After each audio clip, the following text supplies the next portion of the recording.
महिला दिन आहे, शिक्षक दिन आहे, असे वेगवेगळे दिन आपण साजरे करतो. मुळात तोच दिवस असा का, तर त्यामध्ये कारण आहे. जसं आता नुकताच मराठी भाषा दिन साजरा केला आपण, तर त्यामध्ये कारण असं आहे की त्या दिवसाच्या निमित्ताने वेगवेगळे कार्यक्रम आयोजित होतात. सरकारला त्या दिनाच्या निमित्ताने काही प्रकल्प उभारता येतात, काही योजना आखता येतात, त्या निमित्ताने काही अनुदान देता येते आणि समाजामध्ये लोकांना त्या दिवसाच्या निमित्ताने एकत्र येता येतं. जसं आज जर जागतिक महिला दिन नसता तर आपण त्या निमित्ताने आत्ता एकत्र आलो नसतो आणि इथून पुढे काहीतरी योजना तुम्ही आखणार आहात त्या आपल्याला आखताही आल्या नसतात. आणि आपण मुळात स्त्रिया अतिशय उत्सव प्रिय असतो, म्हणून तर आपण इतके छान तयारी वगैरे करून आलेलो आहोत. तर कुठल्याही दिनाला एवढ्यासाठी महत्व असतं. तसं जागतिक महिला दिनाच्या निमित्तानं की सरकार एक महिला वर्ष, महिला सक्षमीकरणाचं वर्ष म्हणून साजरा करतं. मग महिला सक्षमीकरणासाठी अगदी गाव पातळीपासून ते अगदी शहर पातळीपर्यंत प्रत्येक स्त्रीसाठी, वेगवेगळ्या स्तरातल्या स्त्रियांसाठी ते कोणते कार्य करू शकतात, योजना आखू शकतात, याचा विचार करतात. स्त्रियांचं संघटन होतं, म्हणून असे दिन साजरे होणं गरजेचं आहे. मुळात आता हा जो जागतिक महिला दिन आहे तो परदेशातून आलेला आहे आणि आपल्याला इम्पोर्टेड गोष्टी जास्त आवडतात. मला इम्पोर्टेड गोष्टी जास्त आवडतात. मी असं तुम्हाला असं नाही म्हणू शकत, त्यात मी पण येते, मी पण दोषी ठरते. तर 8 मार्च हा जो जागतिक महिला दिन आहे तो कसा झाला. आपण जर जागतिक पातळीवर महिला दिनाचा, महिला मुक्तीविषयीचा विचार कुठल्या शतकापासून सुरू झाला असा जर आपण शोध घेतला तर 14व्या शतकापासून त्याची सुरुवात झाली असं आपल्याला म्हणता येईल. सिमोन दी बोवा ही जी महिला मुक्तीविषयीचा विचार मांडणारी पहिली ही लेखिका, तिने दी सेकंड सेक्स नावाचं पुस्तक लिहिलं आणि त्या पुस्तकात तिने महिला मुक्तीविषयीचा विचार केला. त्या पुस्तकात तिने क्रिस्टीन डी पिजाम याने 14व्या शतकात the book of city of lady हे पुस्तक लिहिल्याचा तिने उल्लेख केलेला आहे. म्हणजे जागतिक पातळीवर स्त्री मुक्तीची चर्चा 14व्या शतकापासून सुरू झालेली आपल्याला दिसते. त्यानंतर 19व्या शतकामध्ये सोशलिस्ट पार्टीने महिला मुक्तीसाठी मोर्चा काढलेला होता. त्यानंतर 1909 मध्ये उद्योग जगतात ज्या महिला काम करत होत्या त्या महिलांनी त्यांना समान वेतन मिळावे आणि न्याय मिळावा यासाठी त्या रस्त्यावर उतरल्या आणि त्यांच्या मागण्या त्यांनी केल्या आणि त्यात त्यांना यश मिळालं. 1909 तो दिवस होता 8 मार्च. त्यानंतर 1910 मध्ये अमेरिकेमध्ये कोपनहेगन इथे वेगवेगळ्या देशातल्या स्त्रिया एकत्र आल्या आणि कोपनहेगनला अशीच महिलांची परिषद झाली आणि त्या परिषदेत असं ठरलं की आपण 8 मार्च त्या मागच्या वर्षाच्या मोर्चाची आठवण म्हणून 8 मार्च हा आपण जागतिक महिला दिन म्हणून साजरा करूया. तेव्हापासून हा 8 मार्च जागतिक महिला दिन म्हणून साजरा होतो. त्यानंतर 1911 मध्ये डेन्मार्क, जर्मनी, स्वित्झर्लंड वगैरे सारख्या ठिकाणी महिला रस्त्यावर आल्या, महिलांनी मोर्चे काढले, महिलांनी त्या भाकरी आणि शांततेसाठी आंदोलन केले. जो युद्धाचा कालखंड होता, युद्ध थांबावं, महिलांवरील अत्याचार थांबावे यासाठी सुद्धा त्यांनी आंदोलनं केलेली दिसतात. आणि त्याच पातळीवर आपण जर भारताच्या बाबतीत विचार केला तर डॉक्टर बाबासाहेब, मी आधीच इथे सांगते की आपण कोणत्याच ज्या पुरुषांनी किंवा स्त्रीने स्त्री मुक्तीविषयी विचार केलेला आहे, संघर्ष केलेला आहे आणि कार्य केलेलं आहे त्यांना आपण जातीत अडकवायला नको. त्यात आपल्या स्त्रियांचंच नुकसान आहे. कारण कसं आहे, जिजाऊच्या लेकी रमाईच्या लेकींना समजून घेत नाही असं आहे हे सगळं गणित.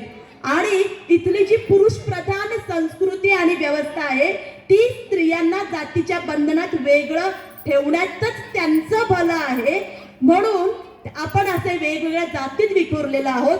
स्त्रियांचं संघटन इतकं सक्षम असलं पाहिजे की कोणतीही अडचण आली तरी त्या संघटनेला, स्त्रियांच्या संघटनेला लोक, शासन, पुरुषसत्ताक जो व्यवस्था आहे ती घाबरली पाहिजे. म्हणून सावित्रीच्या लेकींनी, जिजाऊंच्या लेकींनी, रमाईच्या लेकींना पण समजून घेतलं पाहिजे, हा माझा तो उद्देश वेगळा आहे सांगण्याचा. तर भारताच्या पातळीवर जर विचार केला तर डॉक्टर बाबासाहेब आंबेडकरांनी आपल्याला स्वातंत्र्य मिळाल्यानंतर जी राज्यघटना लिहिली, त्या राज्यघटनेत मतदानाचा अधिकार, स्त्रियांसाठी जे सगळे अधिकार आपल्याला असेच बहाल केले. आणि मला काही फुकट मिळाले की मला त्याची किंमत राहत नाही. म्हणजे अमेरिका सगळ्या पूर्ण जगासाठी आदर्श ठरतो. तिथे अमेरिकेतल्या महिलांना त्यांच्या हक्कासाठी रस्त्यावर उतरावं लागलं. तिथे डॉक्टर बाबासाहेब आंबेडकरांनी आपल्याला असंच बहाल केलेलं आहे. पण बाबासाहेबांना जातीच्या चौकटीत अडकवलं आणि आपण सुद्धा तीच मानसिकता घेऊन बसलो. त्यात आपण महिला आपलं नुकसान करून घेतो आहे असं मला इथे वाटतं. तर मी मगाशी म्हणाली होती की 14व्या शतकापासून जागतिक पातळीवर महिला मुक्तीची चर्चा होते. त्या पार्श्वभूमीवर भारतात महिला मुक्तीची चर्चा कधीपासून सुरू झाली? त्याही आधी आपण थोडंसं आणखी अश्मयुगात जाऊया. स्त्री ही कशी कर्तृत्ववान, हुशार, बुद्धिवान आहे. म्हणजे आपला इतिहास किती असा कर्तृत्वाचा आहे हे आपल्याला कळलं की आपल्या मनातला न्यूनगंड नाहीसा होणार आहे. आणि त्याच्याही आधी जर आपण स्त्री जन्माचा विचार केला तर आपण स्त्री म्हणून जन्माला येणं हे आपल्या हातात नाही. पुरुष जन्माला येतो किंवा तृतीय पंथी म्हणून जन्माला येतो हे नैसर्गिक आहे. स्त्री पुरुष तृतीय पंथी म्हणून जन्माला येणं हे आपल्या हातात नसतं, ही नैसर्गिक गोष्ट आहे. पण स्त्री किंवा पुरुष किंवा तृतीय पंथी हा समाज घडवतो. जसं सिमोन दी बोआ म्हणते की बाई बाई म्हणून जन्माला येत नाही, ती बाई म्हणून घडविली जाते. आणि मग तेव्हापासून जी ही स्त्री जन्माला आली होती ती इतकी हुशार होती की ज्यावेळी भटकंतीचं जीवन सुरू होतं, अश्मयुगातलं माणूस टोळ्या टोळ्यांनी शिकारीसाठी भटकत होता, त्यावेळी भटकंती करताना एखादी स्त्री जर गर्भवती असायची तर ती तितका लांबचा प्रवास करू शकायची नाही. मग ती एकाच ठिकाणी थांबायची आणि तिथे ती राहून आजूबाजूची कंदमुळं, फळं जे असेल ती खायची आणि त्याच्यावर उदरनिर्वाह करायची. त्याच्यात तिने एकाच ठिकाणी राहून तिने पाहिलं बीज कसं रुजतं, कसं कोंब फुटतं, ते कसं मोठं त्याचं रोपटं होतं, हे तिने निरीक्षण केलं. आणि तिच्या निरीक्षण शक्तीतून शेतीचा शोध लागलेला आहे. म्हणजे शेतीचा शोध कुणी लावलाय तर स्त्रियांनी लावलेला आहे. म्हणजे आपल्यासाठी भूषणावह अशी गोष्ट आहे. त्यामुळे झालं काय, भटकंतीचं जीवन संपुष्टात आलं. मग ती स्त्री इतकी हुशार होती, ती घर बांधलं. म्हणजे स्थापत्य कला जी म्हणतो, स्थापत्य कलेत ती निपुण होती. तिने शेतीची कला अवगत केली, घर बांधण्याची कला अवगत केली. जे झाड वनौषधी वगैरे आहे म्हणजे वैद्यकीय क्षेत्रामध्ये ती निपुण होती. सगळ्या क्षेत्रांमध्ये ती निपुण होती. आणि आपण जे ट्रेडिंग म्हणतो, आता तर जागतिकीकरण आहे, जागतिकीकरणामध्ये आपण जे ट्रेडिंग करतो, व्यापार करतो, व्यापाराची पहिली संकल्पना स्त्रियांकडूनच आलेली आहे. ती कशी तर ज्यावेळी शेतीचा शोध लागल्यानंतर जीवनाला स्थैर्य मिळालं, घरं बांधली, ते एका ठिकाणी राहू लागले, त्यावेळी त्या एका घरातल्या स्त्रीला वाटायचं अरे हिच्या शेजारीच्या घरात काय नाहीये, मी तिला नेऊन देईल. तिला काय नाहीये, तिचं हिला नेऊन देईल, हिचे वस्तू तिला नेऊन देईल, मला काय लागलं ती वस्तू मी आणेल. म्हणजे वस्तूंची देवाणघेवाण त्या स्त्रियांनी एकमेकींच्या गरजेतून केली आणि त्याच्यातून व्यापाराचा शोध लागलेला आहे. म्हणजे तिथे सुद्धा स्त्रीच होती.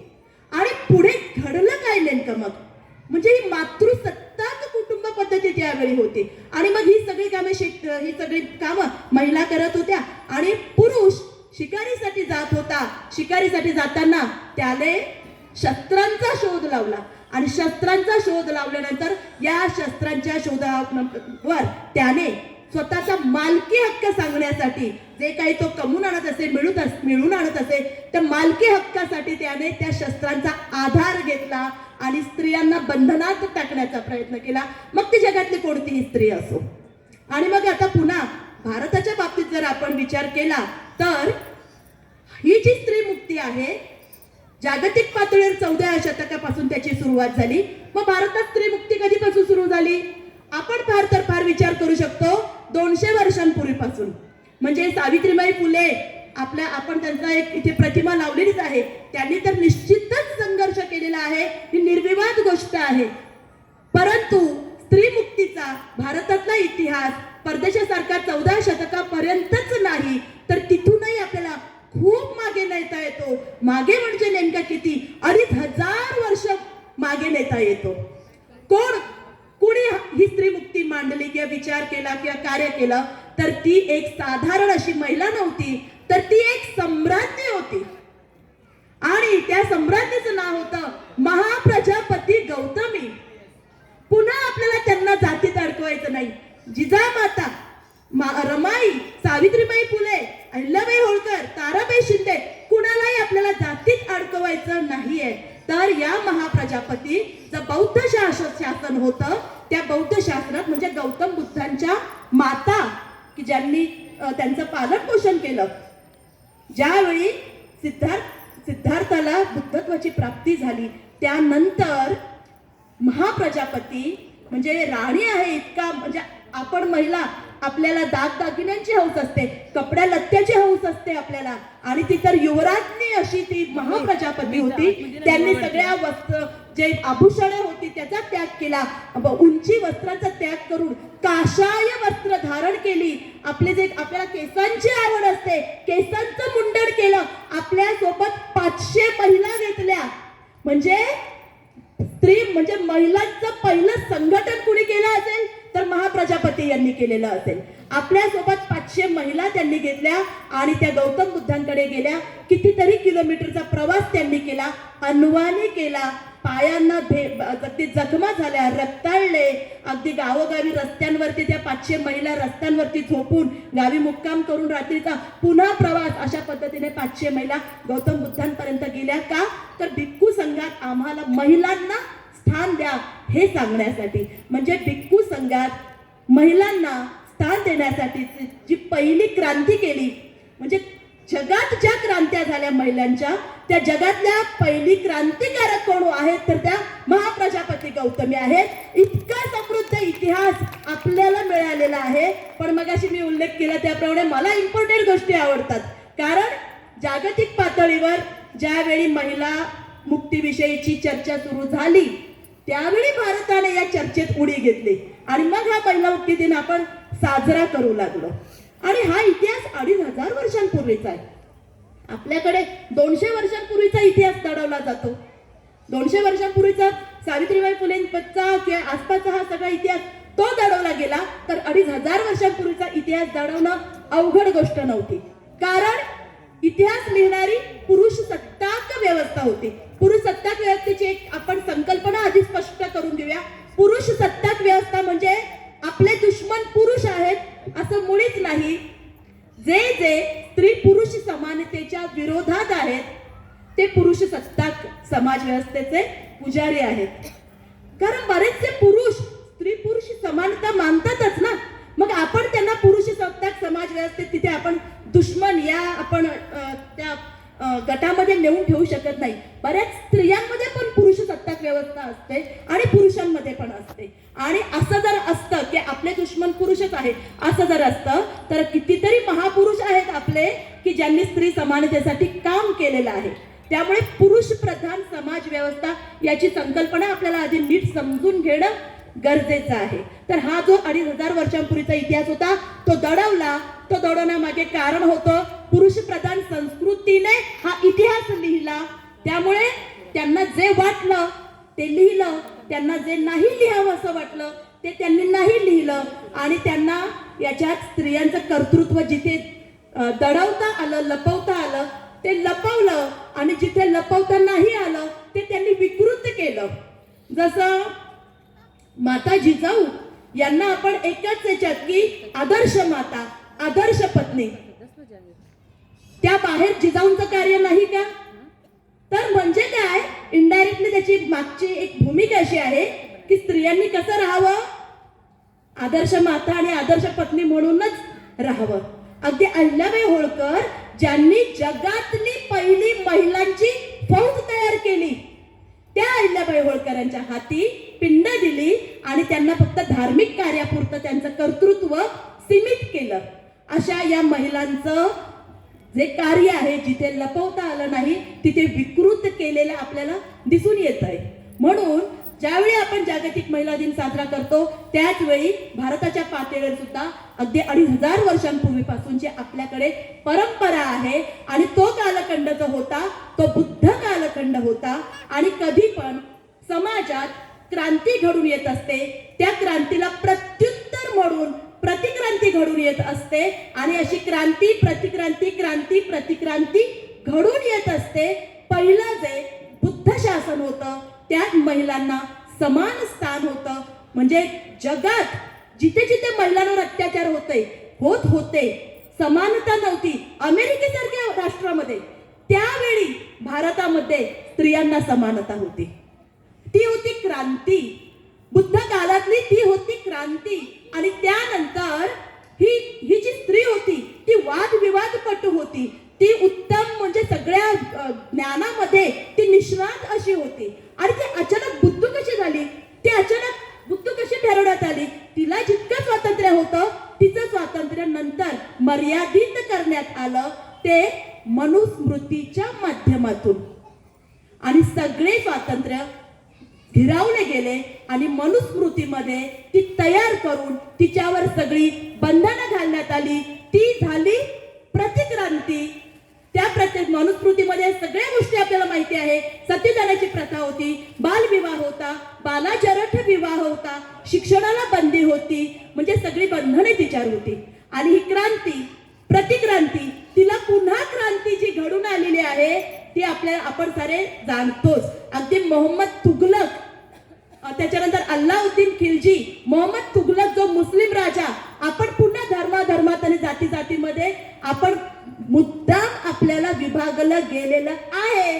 आपण मात्र इथे खूप सारासार विचार करून आपण चिंतन करायचं आहे की जो मोहम्मद तुघलक होता त्याने स्त्रियांच्या मुक्तीचा जाहीरनामा लिहिला होता. मुस्लिम होता. अगदी त्याच्यानंतरचा जो पुढचा राजा होता तो अतिशय क्रूर कर्मा होता. अल्लाउद्दीन खिलजी अतिशय क्रूर कर्मी राजा. परंतु त्याच्या शासनात त्याने वेश्याबंदी केलेली होती आणि वेश्यांनी विवाह करावा असा त्याने हुकुमनामा काढलेला होता. त्याच्या पुढचा कालखंड आहे हा क्रांतीचा कालखंड आहे. क्रांती प्रतिक्रांती क्रांती. त्याच्यानंतरचा पुढचा कालखंड आहे अकबराचा. अकबराने सुद्धा एने अकबरी नावाचा एक ग्रंथ लिहून त्याने स्त्रियांच्या मुक्तीचा जणू तो जाहीरनामाच काढलेला होता. आणि म्हणून कोण हा राजा या धर्माचा आपल्याला हे सांगितलं जातं की या लोकांनी स्त्रियांसाठी असं केलं तसं केलं. पण हा इतिहास दडवला जातो. त्याच्यानंतर पुढचं सत्य तर आपल्याला माहीतच आहे की महात्मा फुले ज्यांच्या नावाच्या उद्यानात आपण हा कार्यक्रम साजरा करत आहोत. महात्मा फुलेंनी नुसतं स्त्रीमुक्तीचाच विचार नाही म्हणजे स्त्रियांच्या शिक्षणाचाच विचार नाही केला तर मनुस्मृतीमध्ये जे जे आपल्याला बंधनं होती ती सगळी घालवण्यासाठी अगदी बालाजरठ विवाहाला बंदी केली. त्याच्यानंतर बालविवाहाला, सती प्रथा, अनेक गोष्टींना त्यांनी बंदी केलेली आपल्याला दिसते. तिथून पुढचा जो कालखंड आहे डॉक्टर बाबासाहेब आंबेडकरांचं कार्य आहे. अगदी ज्या देवदासी आहेत त्या देवदासीवर प्रथम कुणी आवाज काढला असेल तर डॉक्टर बाबासाहेब आंबेडकरांनी काढला आहे. आणि डॉक्टर बाबासाहेब आंबेडकरांचं नाव निघालं म्हणून मी लगेच हाही मुद्दा सांगून टाकते की हिंदू कोड बिल महिलांच्या मुक्तीसाठी बाबासाहेबांनी सादर केलं होतं आणि त्या हिंदू कोड बिलाला महिलांनीच विरोध केला होता आणि मोर्चा आणला होता. म्हणजे बाबासाहेब क्रांती घडवू पाहत होते त्या महिलांसाठी. त्याच वेळी भारतातल्या महिला स्वतःच्याच पारतंत्र्यासाठी प्रतिक्रांतीसाठी मोर्चा आणत होत्या. म्हणजे जागतिक पातळीवर ज्यावेळी महिलांच्या मुक्तीसाठी मोर्चे निघत होते, क्रांती होत होती, जागतिक पातळीवर महिलांच्या मुक्तीसाठी जेव्हा क्रांती होत होती तेव्हा हिंदू कोड बिलाच्या माध्यमातून भारतात महिलांकडूनच प्रतिक्रांती होत होती. का? ते विशिष्ट जातीचे होते. ते कोणत्या का जातीचे असेल ना, स्त्रियांच्या मुक्तीचा विचार करताय, बस स्त्रियांनी त्यांचा स्वार्थ साधून घेणं इथे महत्वाचं ठरतं. हा विचार आणि देवदासींचा विचार डॉक्टर बाबासाहेब आंबेडकरांनी मांडला. धोंडो केशव कर्वे यांचं काम आहे. विठ्ठलरामजी शिंदे यांनी ज्या मुरळ्या आहेत त्यांच्या विषयीच्या कार्यामध्ये त्यांचं मोठं योगदान आहे. शाहू महाराजांचं मोठं योगदान आहे. शाहू महाराजांनी मुलींसाठी कितीतरी शाळा उघडल्या, त्यानंतर त्यांनी हॉस्टेल काढले मुलींसाठी. कृष्णाबाई नावाची एक विद्यार्थिनी होती, तिला मेडिकलचं शिक्षण घेण्यासाठी शिष्यवृत्ती दिली आणि मुंबईला पाठवलं. मग तिने मेडिकलचं शिक्षण घेऊन ती परत आली आणि तिच्या सेवेत रुजू झाली. तिला पुढचं प्रसूती शास्त्राचं ज्ञान देण्यासाठी तिला अनुदान दिलं आणि तिला फेलोशिप दिली आणि लंडनला पाठवलं. आणि ती मेडिकलचं शिक्षण घेऊन ती डॉक्टर म्हणजे MD जसं म्हणतात तसं ती पुढचं वैद्यकीय शिक्षण घेऊन आली. म्हणजे हे सुद्धा महात्मा फुले, शाहू महाराज, वीरा शिंदे, धोंडो केशव कर्वे, डॉक्टर बाबासाहेब आंबेडकर, आपल्या सगळ्या महामाता आहेत, या सगळ्यांचं कार्य इथे आहे. म्हणजे पुन्हा मी सांगते, गौतम बुद्धांची क्रांती, मनुस्मृती प्रतिक्रांती, महापुरुषांनी घडून आणली ती क्रांती आणि आता पुन्हा घडून पाहत आहे ती प्रतिक्रांती. त्यामुळे कोणत्याही जातीचे, धर्माचे, पंथाचे, प्रांताचे, भाषेचे लोक कुणीही असू द्या, कुणीही काही बोलू द्या, आपण फक्त स्त्रिया म्हणून आपला स्वार्थ साधायचा आहे, आपल्या मुक्तीचा विचार करायचा आहे. हा विचार इथे खूप महत्वाचा ठरतो. त्यामुळे आपण थोडीशी जागतिक पातळीवर भ्रमंती केली, भारतात आपण आलो, थोडंसं इतिहासातही जाऊन आलो, थोडंसं आपण आता वर्तमानातही आपण येऊया आणि वर्तमानातल्या स्थितीचा पण थोडासा आढावा घेऊया आणि आजची परिस्थिती काय आहे याचा विचार करूया. अगदी इथे काही विद्यार्थिनी पण जर असतील बसलेल्या, तर सावित्रीबाई फुलेंच्या ज्या विद्यार्थिनी होत्या, मुक्ता साळवे, त्यांनी निबंध लिहिला होता. त्यांच्यावर होणारा जो समाजावर होणारा अन्याय होता त्याच्यावर निबंध दिला होता. आजच्या विद्यार्थीने निबंध तसा लिहितील का, हा विचार इथे महत्वाचा आहे. आणि आजच्या स्त्रियांना सुद्धा पुरुष प्रधान सत्तेने गुलाम बनवलेलंच आहे. अगदी मला तुझ्याच हातची भाजी आवडते असं हसत हसत म्हणून पुरुष स्त्रीला गुलाम बनवतो. अगदी सिमोन दी बोवा म्हणतात की स्त्रियांची सर्जनशीलता ही क्षणभंगूर आहे. आता मी जे बोलेल ते माझ्या घरच्याशी लगेच संबंधित नका करू किंवा तुमच्याही घरच्याशी संबंधित नका करू. हे आपली जनरल स्टेटमेंट आहेत, सर्वसाधारण पद्धतीने चालणारे विचार आहेत. अगदी काही घरांमध्ये तर बायकांना लिपस्टिक लावण्यापासून परवानगी घ्यावी लागते घरामध्ये. अशी सुद्धा परिस्थिती आहे. आजचं वर्तमान आपण बघूया तर सिमोन दी बोवा म्हणतात की स्त्रियांची सर्जनशीलता म्हणजे नवनिर्मिती क्षमता ही क्षणभंगूर आहे.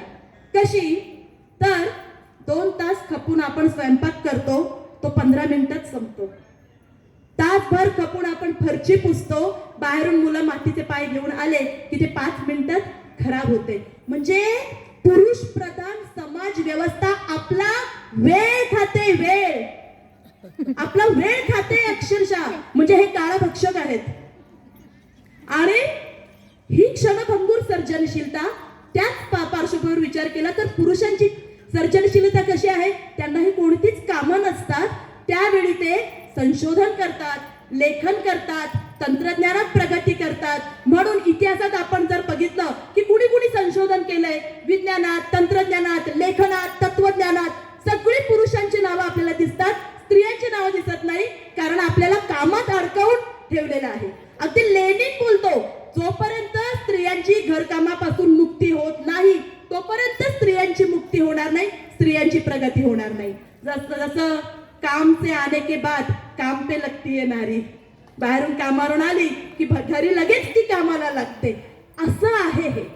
तर ही क्षणभंगुरता आणि पुरुषांच्या क्षणभंगुरतेमध्ये हा फरक आहे.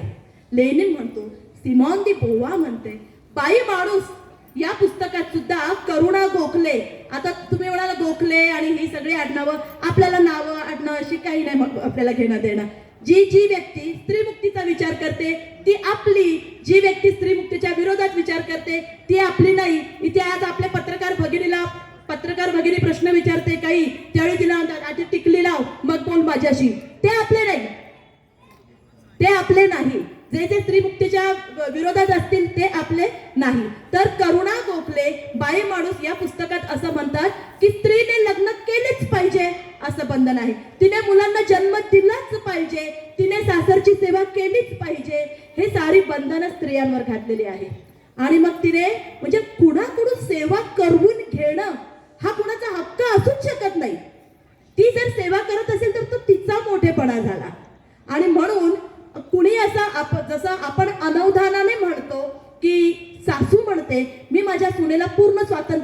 आहे, कशी पण राहा, जीन्स घाल, काही पण कर, किंवा पती सुद्धा म्हणतात की माझ्या पत्नीला मी पूर्ण स्वातंत्र्य दिलेलं आहे. ते दिलेलं असतं खरंच, त्याच्यात एक थोडासा आपण शब्द बदल, वाक्यरचनेत थोडा बदल करूया की मुळात माणूस जन्मतः स्वतंत्र असतो, गुलाम म्हणून कुणी जन्माला येत नसतो.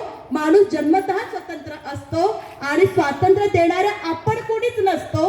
आपण फक्त असा बदल करूया की मी तिच्या स्वातंत्र्याचा आदर करते किंवा आदर करतो, असा आपण एक बदल करूया. तर या अशा वर्तमानातल्या गोष्टी आहेत.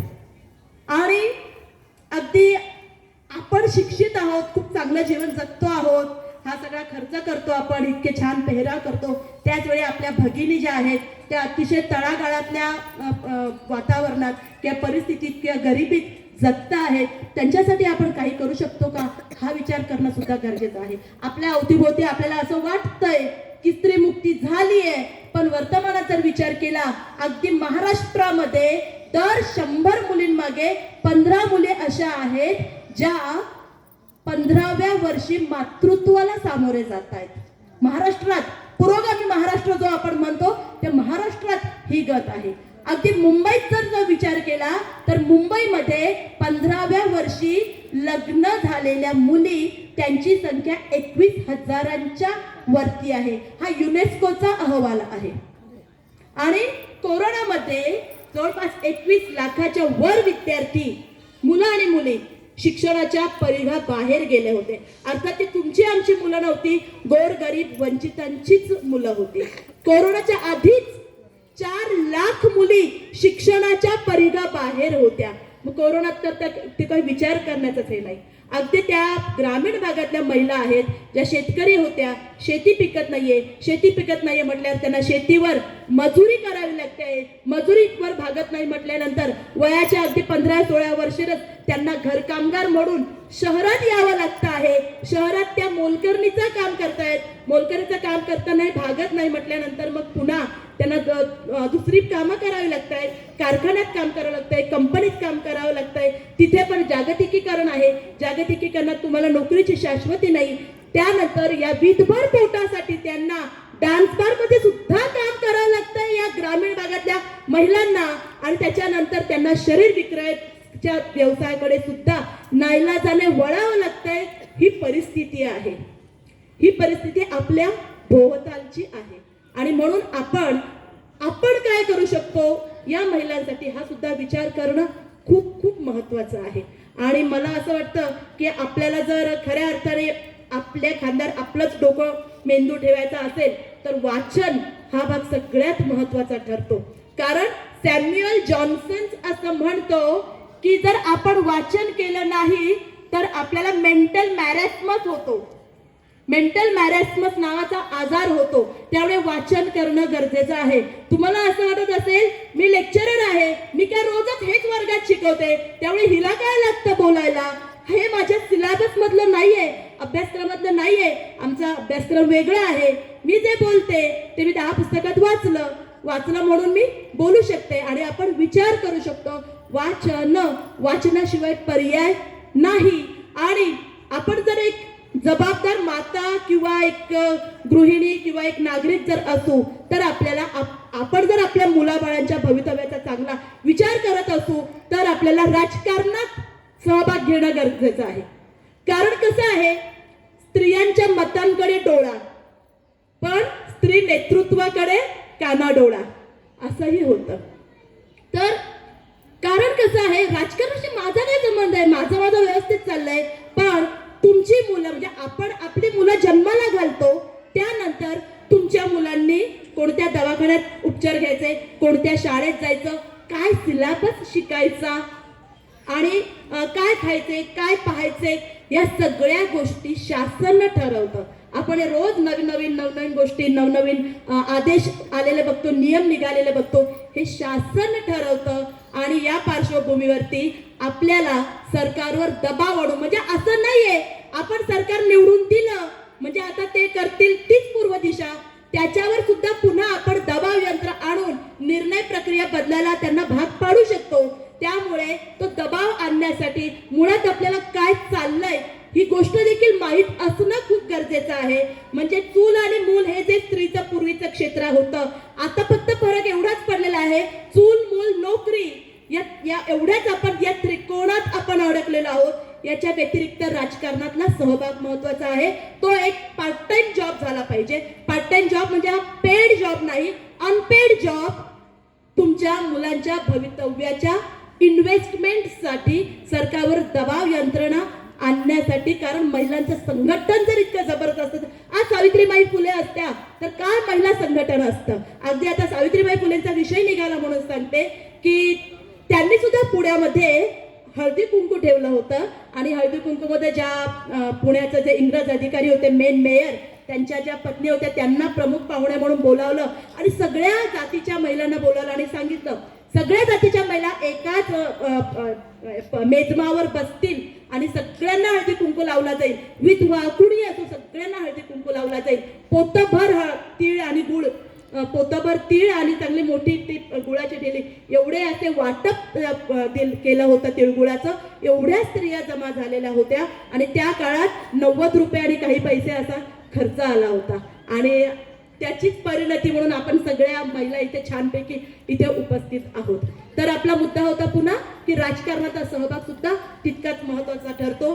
ज्यावेळी आपण हे सगळे आपल्याला जे जे आवडतं ते तर आपण करूयात. मला वाटतं इथे कलागुणांचं प्रदर्शन होईल, प्रत्येकाला संधी मिळेल. खरंच पुढे या आणि जर सुरुवातीला जे सांगितलं ना कुणाकुणाचे काय काय उद्योग आहेत, व्यवसाय आहेत, तर खरंच ही गोष्ट खूप चांगली आहे. आणि हे इतकं जर एवढं संघटन असेल, या संघटनेचा उपयोग आता पुढे कसा करता येऊ शकतो याचाही विचार करणं गरजेचं आहे असं मला वाटतं. आणि त्याच्यातून आपण एकमेकींसाठी काही, जसं मी मागे सांगितलं घर बांधणी झाल्यानंतर त्या महिला, माझ्या शेजारीला काय लागतं, हिला काय लागतंय, ट्रेडिंग सुरू झालंय, त्या ट्रेडिंगचा पुढचा टप्पा म्हणून आपण आता आपापसात काही करता येऊ शकतं का याविषयीचा सुद्धा आपण विचार करूया. म्हणजे फ्रुटफुल काही निघतं का, असं जर आज काही निर्णय घेता आला, पुढची लगेच मीटिंग, महिन्यातून एकदा मीटिंग याच ठिकाणी समजा याच वेळी अशी जर रविवारच्या वेळी किंवा शनिवारच्या दिवशी घेणं शक्य झालं आणि त्याच्यातून एकमेकींना हात देऊन जर पुढे जाता येणं शक्य असेल तर त्याविषयी सुद्धा विचार करूया असं मला वाटतं. आणि रात्र वैऱ्याची आहे, आपण पुन्हा प्रतिक्रांतीकडे वळतोय. कोणतं सरकार आहे, कोणत्या जातीचं आहे, कोणत्या धर्माचं आहे, त्यापेक्षा ते स्त्रियांच्या मुक्तीचा विचार करतायत का हे आपण पडताळून पाहणं गरजेचं आहे. आताच न्यायालयाने निर्णय दिलेला आहे की घटस्फोटित स्त्रीला तिचं पहिलं आडनाव लावायचं असेल तर तिने नवऱ्याची NOC घेणं गरजेचं आहे. म्हणजे पुन्हा आपल्याला प्रतिक्रांतीमध्ये नेण्यासारखंच झालं आहे. त्या पतीची ज्याच्यापासून घटस्फोट घेतलाय त्याची NOC का घ्यायची? ते इतकं नातं तुटलेलं असतं की त्या स्त्रीला त्या पुरुषाचा चेहराही बघायचा नसेल आणि तिने त्याच्याकडे NOC घ्यायला जायचा आणि तो तिला ये न केल्या प्रकारे NOC देण्यासाठी त्रास देणार. म्हणजे पुन्हा इथे कळत नकळतपणे स्त्रियांवर बंधनच आणण्याचा प्रयत्न केला जात आहे, हे आपल्याला लक्षात घेतलं पाहिजे. अगदी आपल्याला हाफ तिकीट दिलंय बसमध्ये, आपली तेवढी क्षमता आहे की आपण ओला बुक करतो, स्पेशल रिक्षा, स्वतःच्या गाड्या आहेत, 2 व्हीलर आहेत, 4 व्हीलर आहे. डॉक्टर बाबासाहेब आंबेडकरांनी दिलंय आपल्याला तेव्हा इतकं. आपल्याला हाफ तिकिटाची गरज नाही, त्या हाफ तिकिटावर पण जोक तयार केले जातात. खरं तर आपल्याला कसल्या राईट टू पी, प्रसाधन गृह वापरण्यासाठी आपल्याला सोय पाहिजे. कुठेही जा, चित्रपटगृह जा, हॉटेल जा, रेल्वे स्टेशन, कुठेही गेलं तरी प्रसाधन गृह वापरण्याची आपल्याला सोय नाहीये. त्या प्रसाधन गृहासाठी आपण काहीतरी त्या सरकारने प्रयत्न करणं गरजेचं आहे. त्यासाठी आपण आवाज उठवणं गरजेचं आहे. आम्हाला हाफ तिकिटाची गरज नाहीये, आम्ही तेवढे सक्षम आहोत हे सुद्धा आपल्याला लक्षात घेतलं पाहिजे. असे अनेक मुद्दे आहेत आणि मला असं वाटतं मी थोडासा माझ्या परीने मी ह्या महिला दिनी थोडीशी पार्श्वभूमी सांगून आणि थोडीशी आजची परिस्थिती सांगून काही मुद्दे स्किप झाले असतील, मी माझ्या परीने प्रयत्न केला आणि तुम्ही खूप शांतपणे ऐकून घेतलं. मला खरंच खूप बरं वाटलं. तर मी तुम्हा सर्वांचे खरं तर आभार मानण्याच्या आधी मला असं वाटतं की आभाराचे भार कशाला, आभाराचे भार कशाला, फुलांचे हार कशाला, आभाराचे भार कशाला, फुलांचे हार कशाला, हृदयात घरे बांधूया, हृदयात घरे बांधूया, त्या घराला दार कशाला, त्या घराला दार कशाला. जय भीम, जय भारत.